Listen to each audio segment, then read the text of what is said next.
एक बार 2006 की बात है।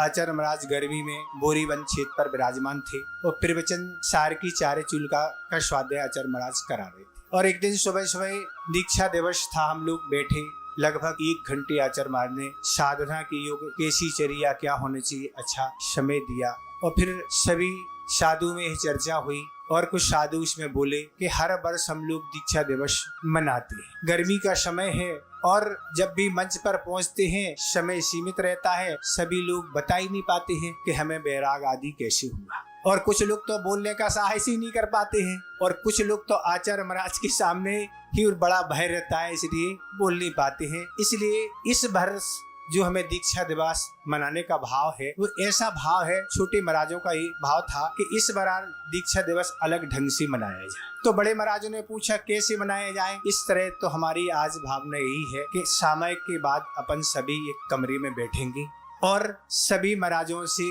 क्रम से पूछेंगे कि तुम्हें बैराग कैसे हुआ। जो भी भाव रखा था, आचार्य महाराज को तो कुछ बताया नहीं और सामयिक के बाद सभी एक कमरे में बैठ गए। सभी वरिष्ठ महाराज थे, उन्होंने क्रम से सभी महाराजों से पूछा कि तुम्हें बैराग कैसे हुआ। तो सभी ने क्रम से अपने अपने जो भी कारण थे उन कारणों को रखा कि इस कारण से हमें बैराग हुआ। और शरीर कार्यक्रम अच्छे शाम तक संपन्न हो गया। सभी को पर्याप्त समय मिला, किसी को भर नहीं रहा और बड़े अच्छे से सभी ने अपना भाव रखा। शाम को आचार्य भक्ति हुई। आचार्य भक्ति के बाद आचार्य महाराज अपने स्थान पर बैठ गए। तभी एक महाराज ने कहा कि आचार्य महाराज आज तो एक अलग तरीके से दीक्षा दिवस मनाया जाएगा, जिसमें बहुत आनंद आया। जिनकी आवाज कभी सुनी नहीं, कैसे इनका बैराग हुआ, क्या हुआ, भाई आज सब सुनने को मिला। तो आचार्य महाराज ने पूछा कैसे मनाया गया। तब उन्होंने महाराज ने बताया कि ऐसी तरह से दीक्षा दिवस आज मनाया गया और उसमें यही बात पूछी गई कि तुम्हें बैराग कैसे हुआ। यह बात सुन के आचार्य महाराज